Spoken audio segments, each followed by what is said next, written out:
let's proceed to the part 2 of the introduction to the Philippine tax system. So after discussing the evolution, we will now proceed to discussing the general principles and concepts of taxation. So now let's go back to basic. Marami kasi sa atin, 'di ba, when were at work na or we were on field, although alam natin to during the undergrad, yung theories, sometimes we forget. So now is the good time to recall all the general principles and concepts of taxation so that hindi tayo maliligaw when it comes to the application. Okay? So the government or the state, as being the instrument by which people enact its will, is empowered to legislate programs, initiate activities, take action whenever the need arises. So the Constitution gave the state three inherent powers: police power, power of eminent domain, and power to tax. These inherent powers are necessary for the sovereign state's survival. This exists as the central force in order that a government can command, maintain peace and order, survive irrespective of any constitutional provision. As being inherent means that as long as the state exists, this power can never be taken away. So this is permanent.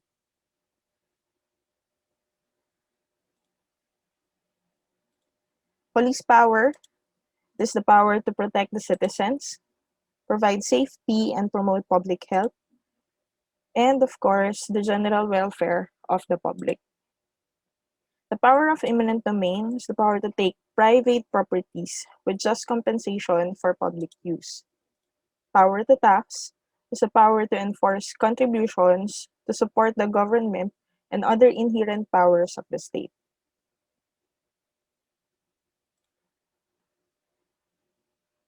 The three inherent powers of the state have similar qualities and characteristics as follows. They are all inherent powers. They interfere with private rights and properties. They are legislative in nature and character. They are equivalent in compensation. They exist independently of the Constitution and are necessary attributes of sovereignty. Provisions in the Constitution are just limitations on the exercise of these powers. Now that we know the similar qualities and characteristics, let's differentiate and see the distinction among these inherent powers of the states.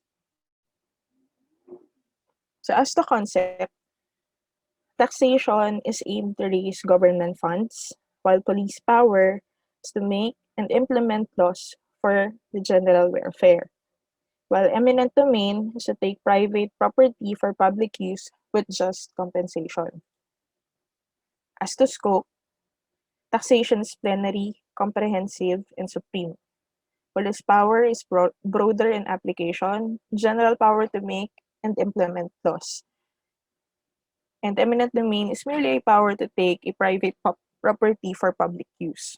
As the authority exercising the power, it is only the government who can exercise or any political subdivisions of the government can exercise the power of taxation and the power of, and police power. While on eminent domain, it may be granted to public service companies or of public utilities. As the purpose, taxation is an enforced contribution demanded for the support of the government. Police power is the use of property that is regulated for the purpose of promoting the general welfare, and the eminent domain is the property taken for public use. As the persons affected, taxation operates upon a specific class, or community of individuals. Police power operates upon community or class of individuals usually, while eminent domain operates on individual as the power of as the owner of a particular property. So, who owns the property, dun mag-i-impose yung eminent domain. As to effect, money contributed to the concept of taxes becomes part of public funds, while in police power, there is no transfer of title, there is restraint on injurious use of the property. In eminent domain, the transfer of the right to property, whether it be ownership or a lesser right. As to necessity of delegation, the power to tax cannot be delegated, while the police power and eminent domain can be expressly delegated to the local government units by the lawmaking body. As to importance, is inseparable for the existence of a nation. It supports both police power and eminent domain. So without taxation, everything will be immobilized. Police power is for protection and safety and welfare of the society, while common necessities and the interest of the community is the importance of the eminent domain. As the benefits received, in taxation, it is assumed that the individual receives the equivalent of the tax in the form of protection and benefits received from the government. While police power, the person affected receives no direct and immediate benefit, but only such as may arise from the maintenance of a healthy economic standard of society. Under eminent domain, person affected receives the market value of the property taken from him. As to the amount of imposition, there is no limit on the amount of tax that may be imposed. Under police power, the amount imposed should not be more than that sufficient to cover the cost of the license and the necessary expense for regulation. While in eminent domain, no amount is imposed, but rather the owner is paid the market value of the property taken.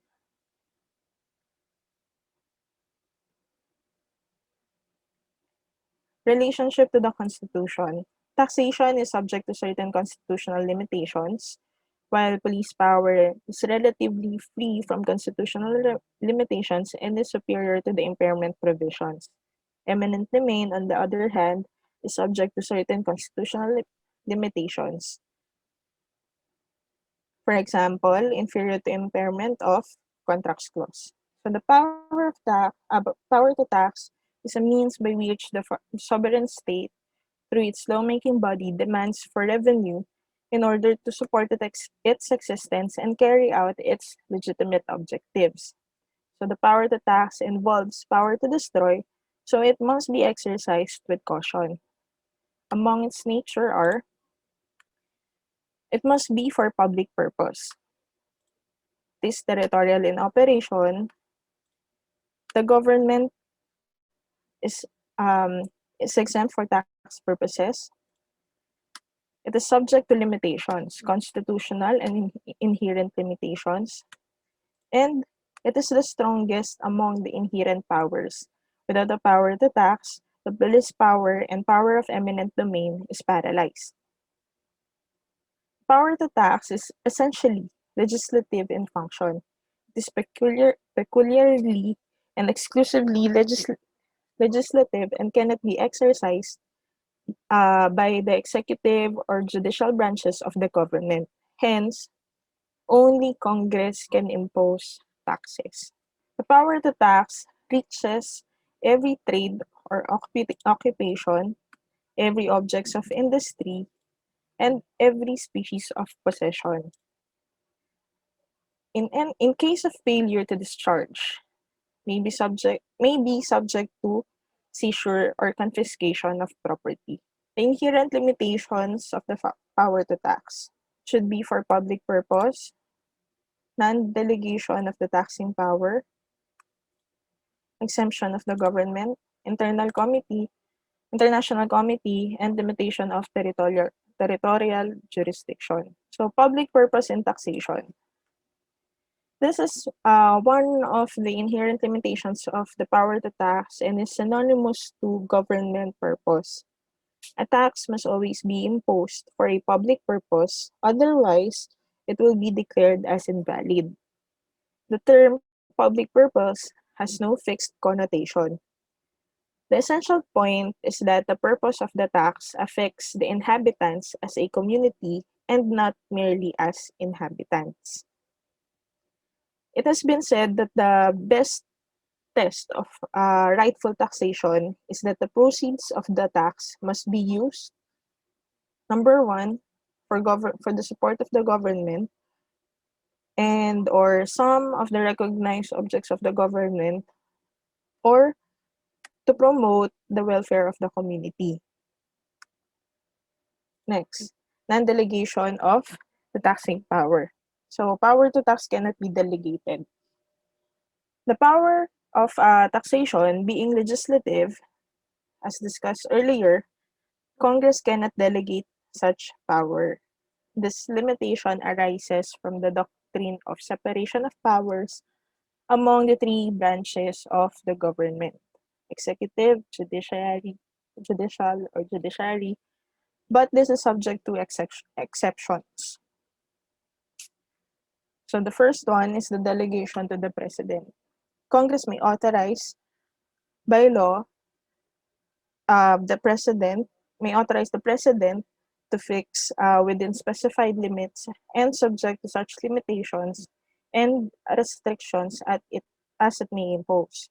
So the tariff rates, import and export quotas, tonnage and wharfage dues, and other duties are imposed within the national development program of the government. This authorization is embodied in Section 401 of the Tariff and Customs Code, which is also called the Flexible Tariff Clause. Next, the delegation to local government units.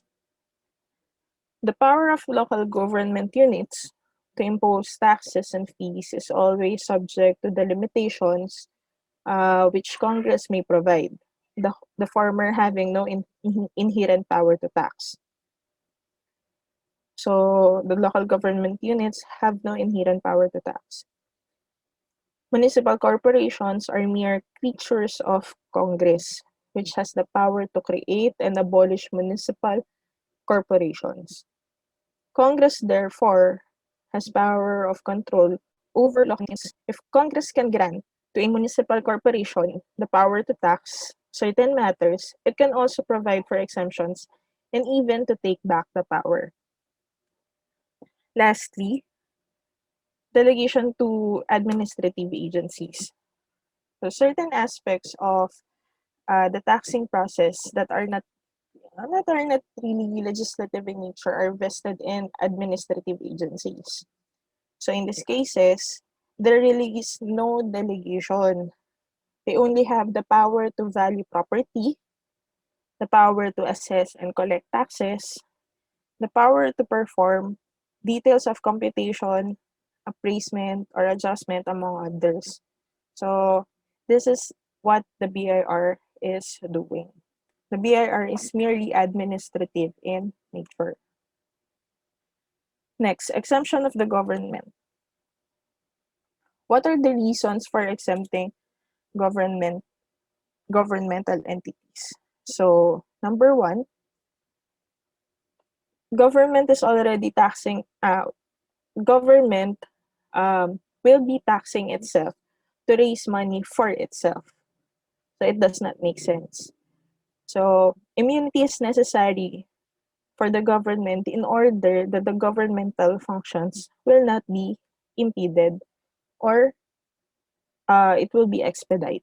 Next, international committee. So international committee, it is the courteous friendly agreement and interaction between nations. So under the international law, property of a foreign state may not be taxed by another state. Limitation of a territorial jurisdiction. Tax laws cannot operate beyond beyond a state's territorial limits. So property outside one jurisdiction does not receive any protection from the state. Constitutional limitations. There are 10 constitutional limitations. I will only discuss in detail three. First one is the due process of law. Next, the equal protection of laws, the rule of uniformity and equity, prohibition against imprisonment for non-payment of poll tax, impairment of obligation of contracts, infringement of religious freedom, appropriation of proceeds of taxation for the use, benefit, or support of any church, taxation of religious, charitable, and educational entities, taxation of non-stock, non-profit educational institutions, and others, which includes the grant of tax exemption, the veto by the President, non-impairment of the SC jurisdiction or the Supreme Court's jurisdiction, revenue bills from House of Representatives only, and infringement of press freedom. So, due process of law, there must be a valid law at number one. So, a tax measure should not be unconsociable and unjust as to the amount of confiscation of property. So, it must be reasonable and oppressive. The tax statute must not be arbitrary as to find no support in the Constitution. So, in the due process of law, there is also an opportunity to be heard in the courts. Equal protection of laws. So, all persons subject to legislation shall be treated alike under similar circumstances and conditions, both in the privileges conferred and liabilities imposed. The doctrine does not require that persons or properties different, in fact, be treated in law as though they were the same. What it prohibits is class legislation, which discriminates against some and favors others.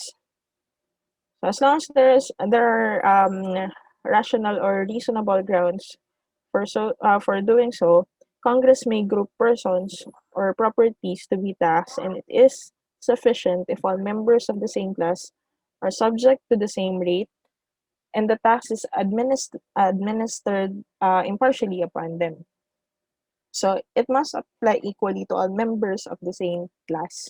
The rule of uniformity versus equity in taxation. So Section 28C, Article 6 of the Constitution provides that rule of taxation shall be uniform and equitable. So the concept of uniformity in taxation implies that all taxable articles or properties of the same class shall be taxed at the same rate. It requires uniform application and operation without discrimination of the tax in every place where the subject of tax is found. It does not, however, require absolute identity or equality under all circumstances, but subject to reasonable classification.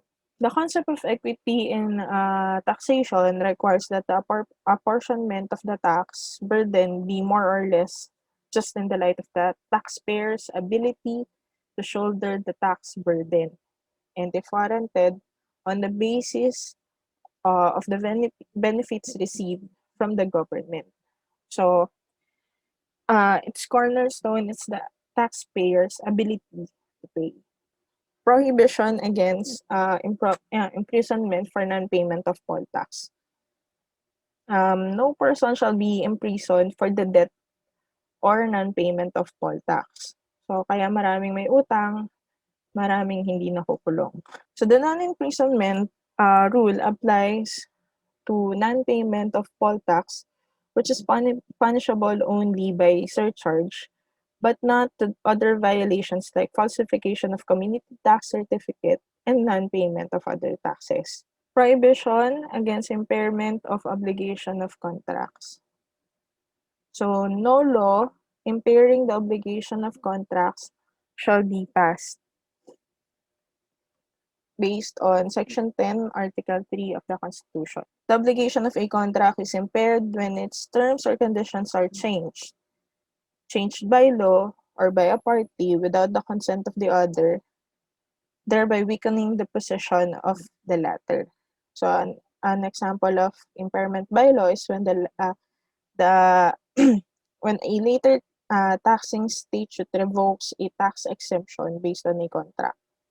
But this only applies when the tax exemption has been granted for a valid consideration. Prohibition against infringement of religious freedom. So there shall be no law that that shall be made respecting an establishment of religion prohibiting the free exercise thereof. So the free exercise and enjoyment of religious profession and worship without discrimination or preference shall forever be allowed.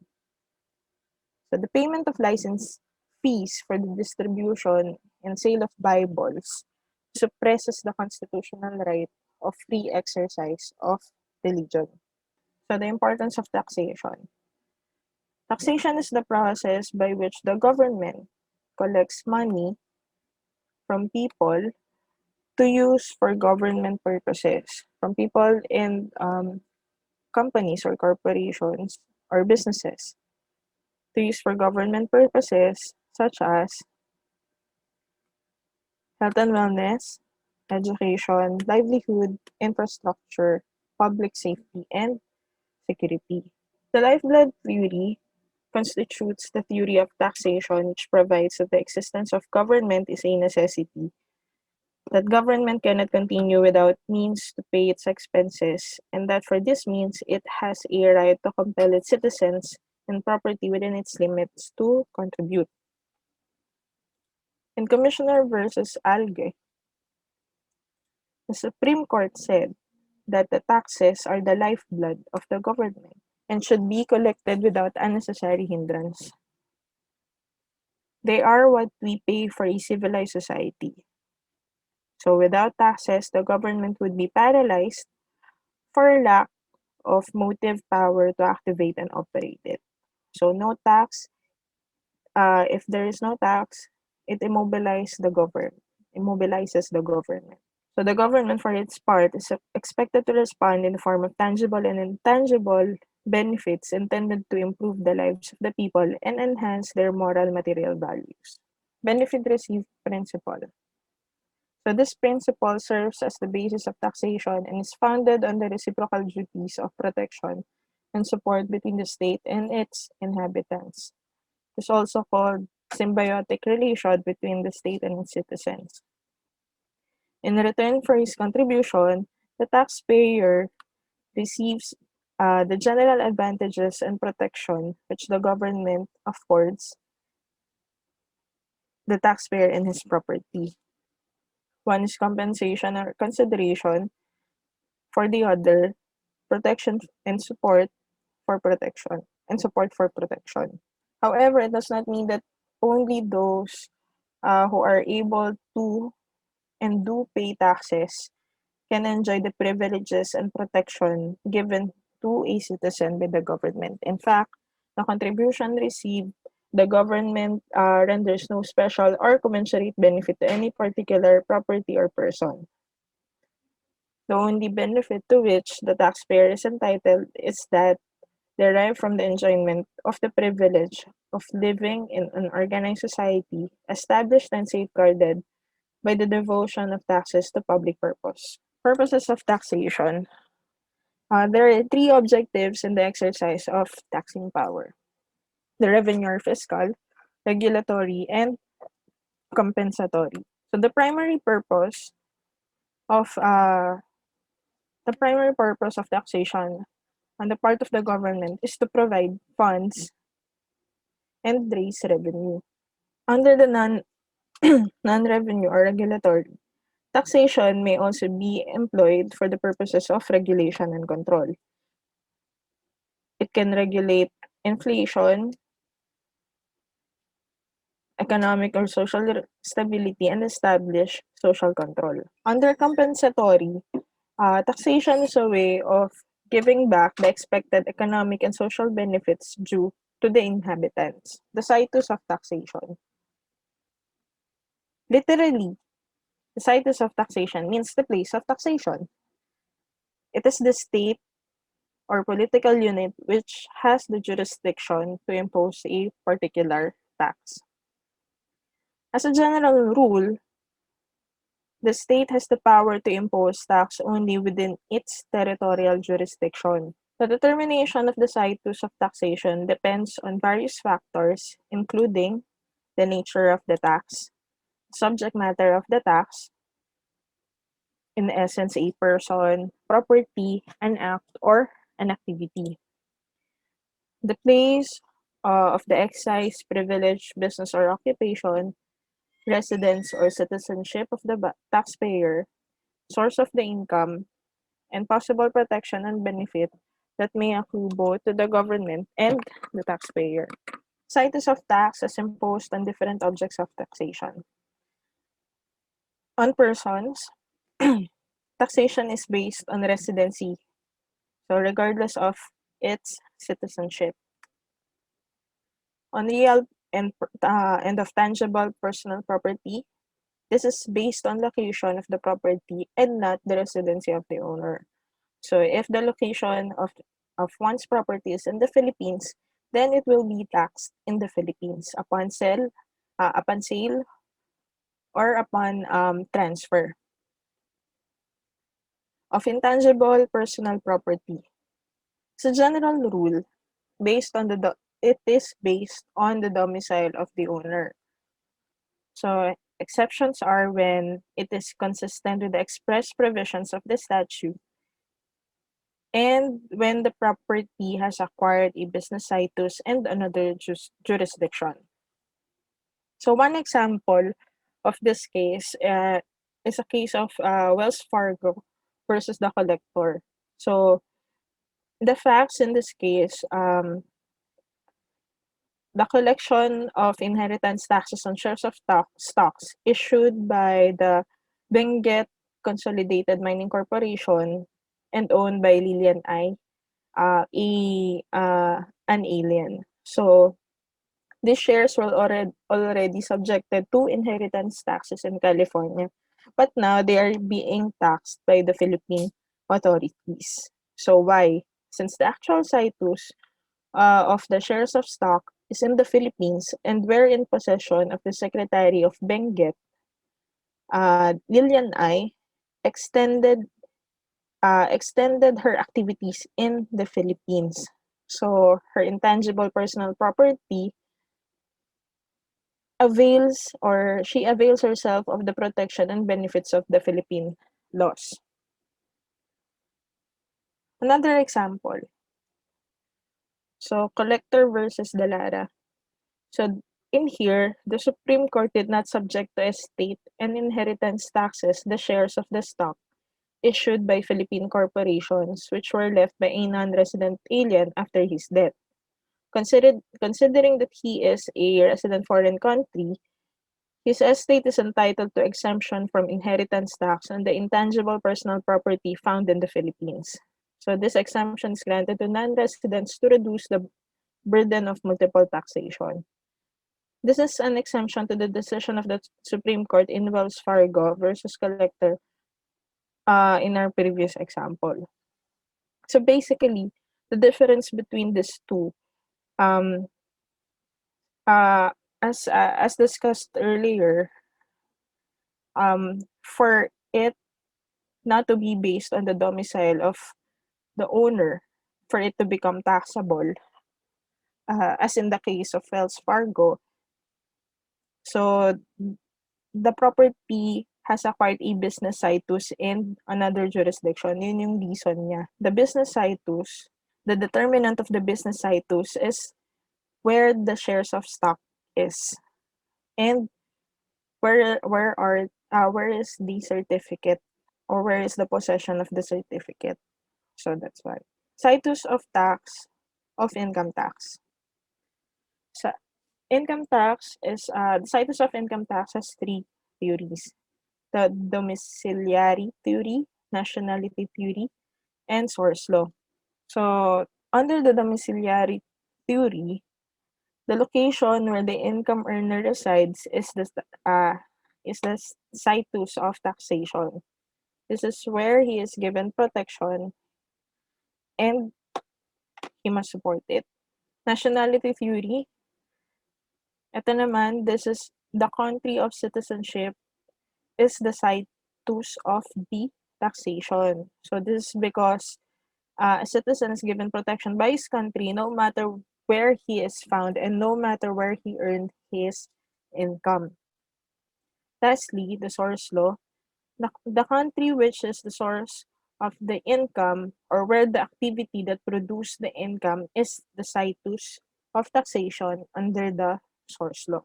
In the Philippines, the basis of the situs of tax, of income tax, is based on where the income was derived or the source law. On interest income, taxation is based on the residency of the borrower, not where the source was being earned. Multiplicity of situs.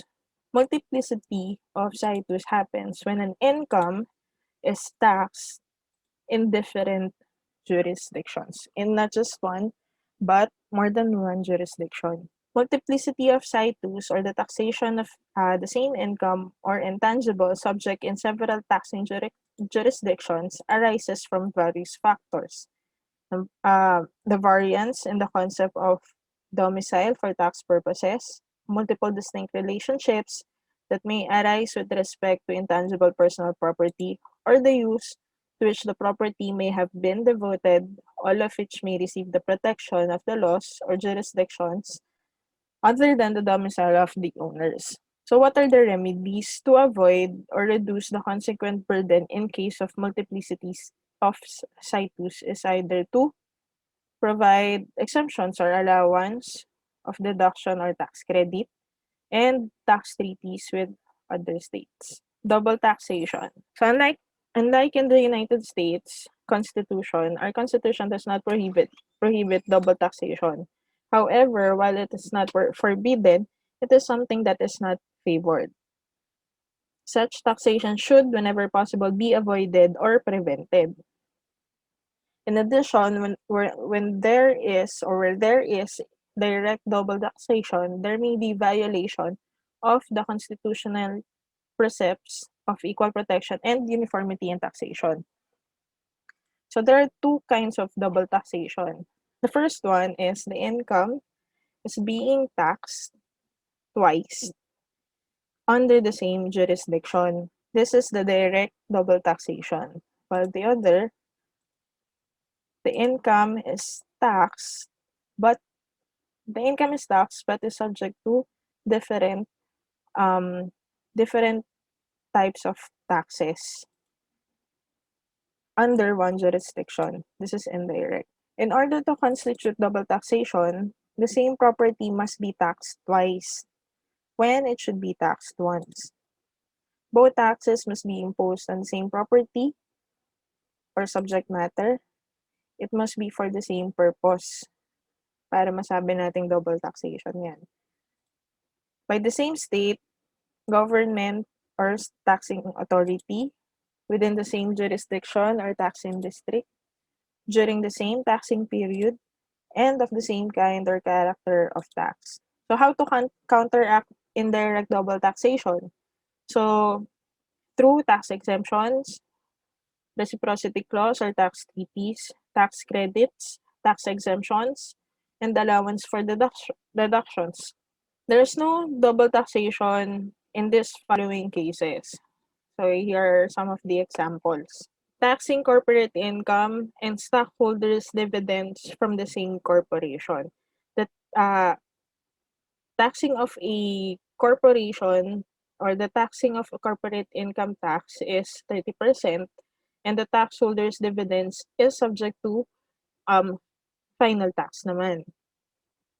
A tax imposed by the estate and the local government upon the same occupation, calling, or activity.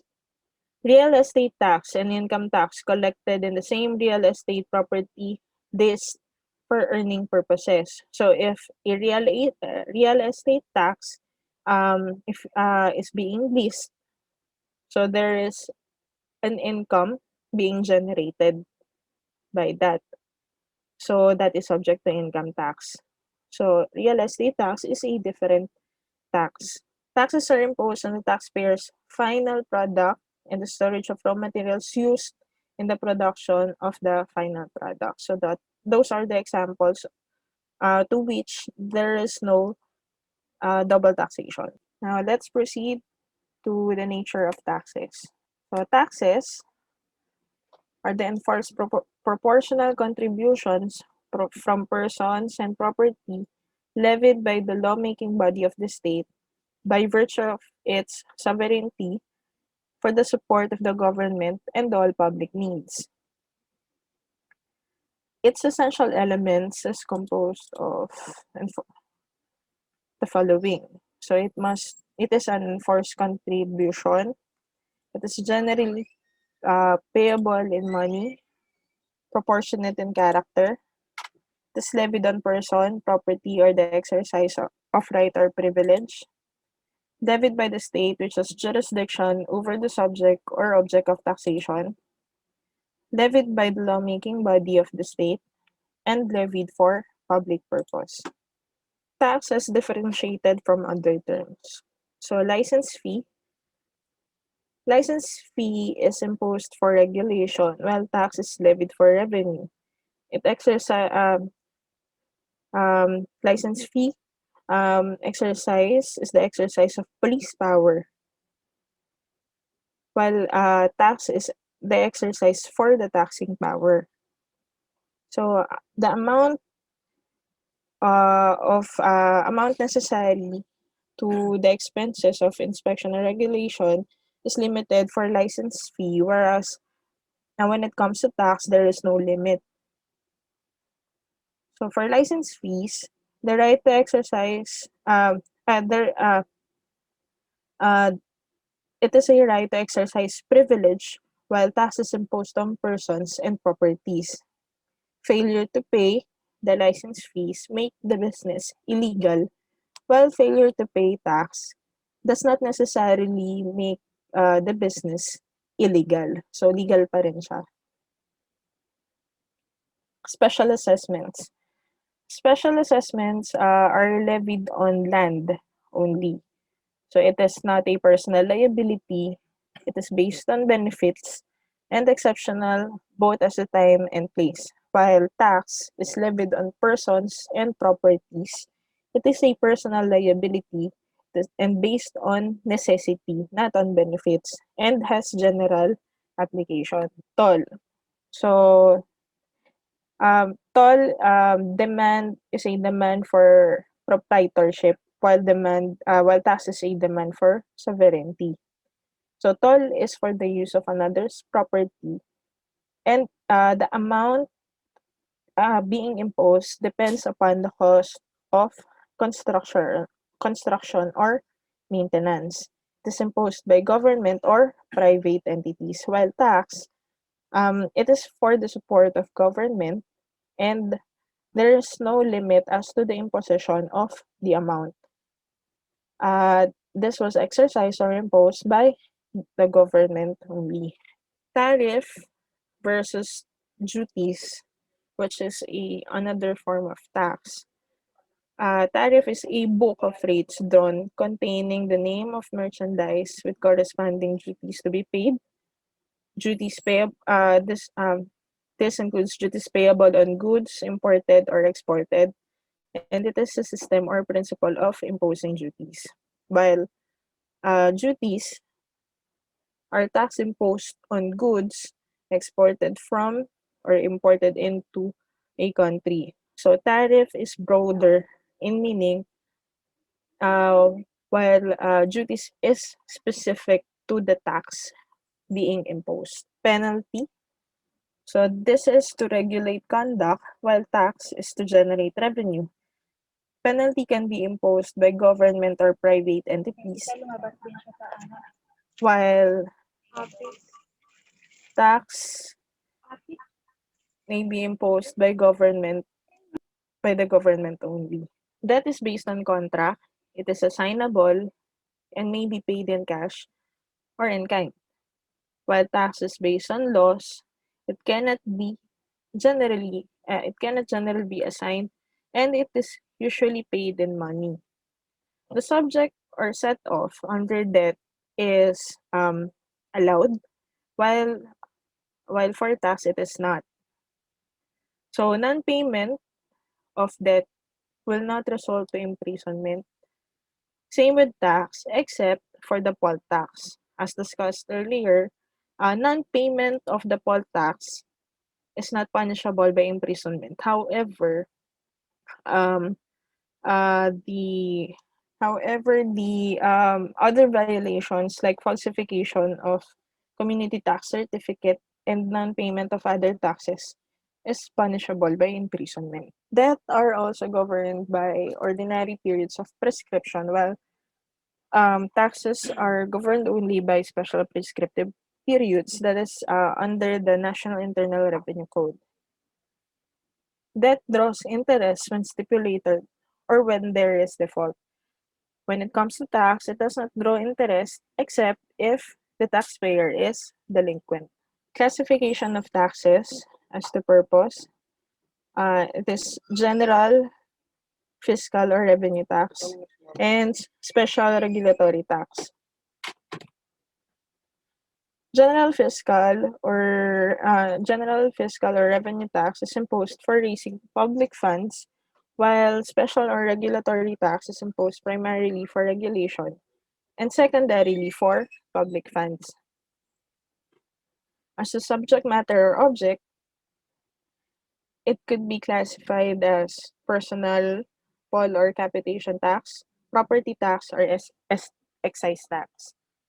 So, personal poll or capitation tax is fixed in amount and imposed only on persons.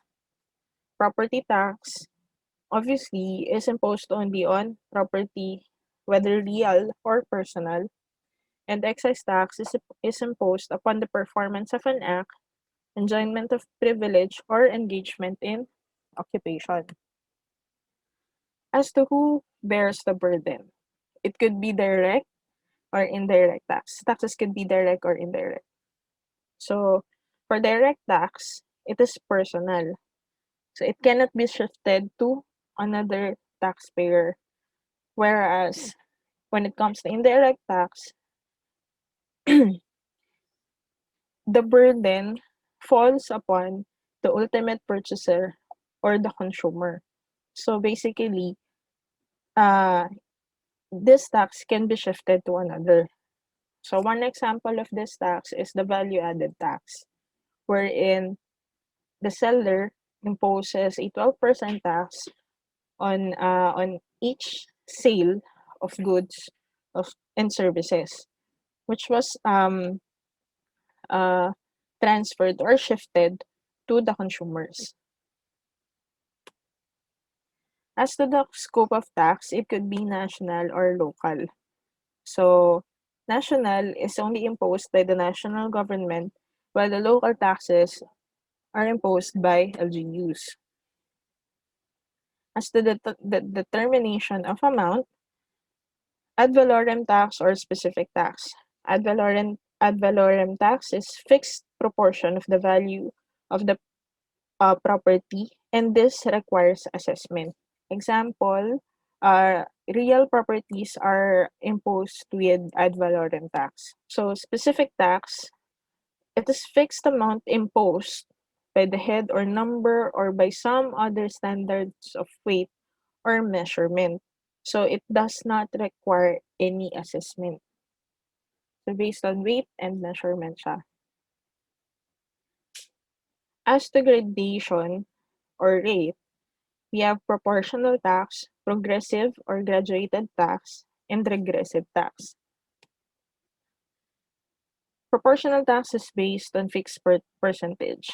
Progressive or graduated tax, as the rate increases, the bracket of the tax increases.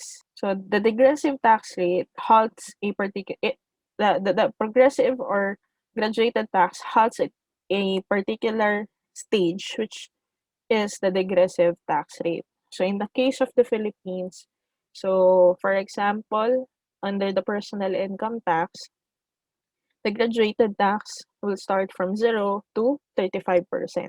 So there is a certain stage where uh, uh, the rate halts. So at that is at 35%. Anything that will exceed at the amount corresponding to 35% shall be subject to 35% tax. So this is the digressive tax rate. Regressive tax, this is the opposite of the progressive or graduated tax. As the rate decreases, the bracket of the tax increases. So this one is not applicable in the Philippines. So under the Constitution, uh, it is mandated to use the progressive or graduated taxation. There are three basic principles of a sound tax system: fiscal adequacy, equality or theoretical justice, and administrative feasibility. So under fiscal adequacy, the sources of revenue should be sufficient to meet the demands of public expenditures. Under equality or theoretical justice, the tax burden should be proportionate to the taxpayer's ability to pay. When it comes to pag sinabi equality, there is always the ability to pay na connotation. Administrative feasibility, tax laws should be capable of convenient, just, and effective administration. Survey of Philippine taxes. So in the Philippines, there are different types of taxes. First one are the internal revenue taxes or the national taxes. This is imposed under the National Internal Revenue Code. Income tax, value-added tax, other percentage taxes, estate tax, donors tax, excise taxes, and documentary stamp tax. Apart from the National Internal Revenue Code, there are also local and municipal taxes, tariff and customs duties, and tax incentives under special laws. An example of a special law is the PEZA entities. So, escape from taxation. So, not everyone is willing to pay the right amount of taxes. So, in this case, there are six basic forms of escape from taxation that most people do. First one is shifting, evasion, exemption, avoidance, transformation, and capitalization. Among these escape from taxation, among these forms of escaping from taxation, only the tax evasion is illegal. All others is permitted by law. So let's start with shifting. So in the case of shifting, the burden to tax is shifted from one person to another person. It transfers the burden of the tax, not the payment of tax. So only indirect taxes can be shifted. So personal taxes cannot be shifted. There are three types of shifting: forward shifting, backward shifting, and onward shifting.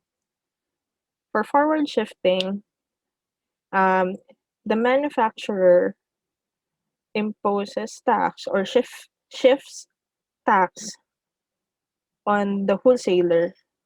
The wholesaler imposes tax or shifts tax or forwards tax to the retailer, while the ultimate consumer um, was also imposed by uh, a forwarded tax by the retailer.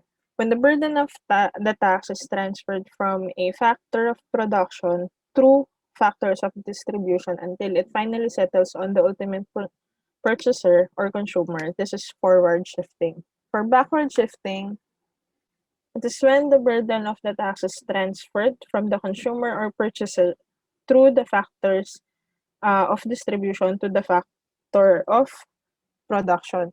So from the word itself, it is backward shifting. So from the consumer back to the retailer, back to the wholesaler, and back to the manufacturer. It could be in the form of returns. That is, could be in the form of returns. So consumer or purchaser may shift tax imposed on him to retailer by purchasing only after the price is reduced, and from the latter to the wholesaler, and finally to the manufacturer or producer. Another example is trade discounts. So that is one way of reducing the purchase of the consumer. Onward shifting, it is when the tax is shifted to two or more times, either forward or backward. Thus, a transfer from the ultimate seller to the ultimate purchaser involves one shift, from the producer to the wholesaler, then to retailer is another shift, which makes it two. And if the tax is transferred again to the purchaser by the retailer, we have three shifts. So that is onward shifting, more than two shifting of taxes. So under the shifting form of escape from taxation, the initial or the origin of the burden is has the impact of taxation, while the transfer or the shift, the one who was shifted the burden, was ultimately the incidence of taxation. Tax evasion. So tax evasion is an illegal or fraudulent means to defeat or lessen the payment of a tax. It is also called tax dodging. Examples of tax evasion is deliberately lowering income tax dues. Um, One example is you have a um, 2.5 million worth of lot that was sold. However, based on the documents and papers, you only based on the deed of sale, it was only um, it only amounts to 1 million. So in that sense, you are lowering the tax. You are lowering the amount of tax base to lower the tax due. So that is one example of um, tax evasion. So you are deliberately reducing the amount of tax, or the tax, you may be reducing the amount of tax base to reduce ultimately the tax due. So there are evidences to prove that there is tax evasion. So number one, tax evasion could not be proven by direct evidence, but could be proven based from the circumstances of the case. In Republic versus Gonzales, the Supreme Court affirmed the assessment of a deficiency tax against Gonzales for underdeclaration of his income. The Supreme Court held that the failure of the taxpayer to declare for taxation purposes his true and actual income derived from his business for 2 consecutive years is an indication of his fraudulent intent to cheat the government of its due taxes. Tax evasion, if caught, is subject to a criminal liability of uh, a fine of 10,000, not less than 10,000, and imprisonment of from 1 year up to 10 years. So, exemption. Exemption is an immunity or privilege. It is a freedom from a financial charge or burden to which others are subjected. So this is one type of um, escape. So what are the basis of exemption? It is based on reciprocity, public policy, or contracts. Exemptions can be express or affirmative, or implied, or exemption by omission. Express or affirmative exemption uh, is expressed by uh, it has a express it has an express provision which exempts all or certain taxes either entirely or in part. It could be found in the Constitution, statute, treaties, ordinances, and etc. So, for example, churches and non-profit organizations are exempted from the imposition of income tax. Implied exemption or exemption by omission. So there is exemption only for certain classes of persons, properties, or transactions. It does not mention the other classes. So what is applicable, um, what is applicable to a certain class may not be applicable to the whole class or to the other classes of um, objects of tax. So one example of this is one revenue regulation that was subjected for security services. So for security services, there is on the salaries of the security guards are exempt from uh, from from withholding tax, while while the administrative income received by the security agencies are subject to tax. So that law, that regulation does not apply to other manpower services. So that is an example of an implied exemption or exemption by omission. Question: does provision in a statute granting exemption from all taxes include indirect taxes? Okay, so the answer is no. As a general rule, indirect taxes are not included in the grant of such exemption unless it is expressly stated. Pag sinabing exemption from all taxes, it does not necessarily mean that indirect taxes are also exempt. Tax avoidance. Avoidance is legally permissible alternative tax rates or methods. So if there are loopholes in the tax system.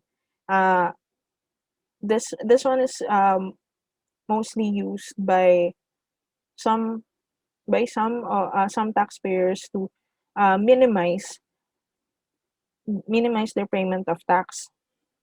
So in Delphos Traders Corp versus Intermediate Appellate Court, the Supreme Court upheld the estate planning scheme resorted to by the Pacheco family in converting their property to shares of stock in a corporation by which themselves owned and controlled. By virtue of the deed of exchange, the Pacheco co-owners saved on inheritance taxes. So, as ruled by the Supreme Court, it does not, or the conversion of the conversion of the property into shares of stock do not point to anything wrong and objectionable about the estate planning scheme resorted to by the Pacheco family. So that is one example of tax avoidance. So another, if you will apply most some property owners opts to donate their properties uh, to the heirs before before they pass away to lessen the amount of tax that that may be imposed if it is inherited. Transformation transformation in transformation, the producer absorbs the payment of tax by improving the process of production. And under capitalization, reduction in the price of the tax object to the capitalized value of future taxes which the purchaser expects to be called upon to pay. So, example is the reduction made for the seller by the seller on the price of real estate in anticipation of the future tax to be shouldered by the future buyer.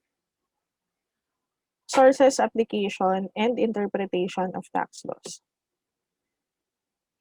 So we have the Constitution, the statutes, or these are the National Internal Revenue Code, Local Government Code, and other special laws. Executive orders, tax treaties and international agreements, revenue regulations, BIR memorandum circulars and BOC memorandum orders, judicial decisions, BIR rulings, local ordinances, city or municipal tax codes. The Constitution is the body of rules and maxims in accordance with which the power of sovereignty are habitually exercised. It is the basis of all laws that we have. Statutes. These are laws enacted and established by the civil will of the legislation. Executive orders are regulations issued by the president or some administrative under his direction for the purpose of interpreting, implementing, or giving administrative effect to a provision of the Constitution or some law or treaty. Tax treaties and international agreements. These are agreements with foreign countries regarding the enforcement of regarding the tax enforcement and exemptions. Revenue regulations by the Department of Finance. These are rules or orders having force of law issued by the executive authority of the government to ensure uniform application of tax laws. So the mere purpose of rules and regulations are as follows. It is to properly enforce and execute the laws, to clarify and explain the law, and to carry into effect the law's general provisions by providing details of administration and procedure. BIRRMCs or Revenue Memorandum Circulars and the Memorandum Order. So these are administrative rulings or opinions which are less general interpretation of tax laws being issued by time to time by the Commissioner of Internal Revenue and Bureau of Customs. Judicial decisions. These are the decisions for application made concerning tax issues by the proper court, such as the Supreme Court and the Court of Tax Appeals. BIR rulings. These are express interpretation of the tax laws as applied to specific transactions only. So, usually this is done by submitting a letter to the BIR and asking for an opinion on the applicability of the taxes, of the rules and regulations. Local ordinances, city or municipal tax codes. These are ordinances issued by the province, city, municipality, barangays, or barrios subject to such limitations as provided by the local government code and the real property tax code.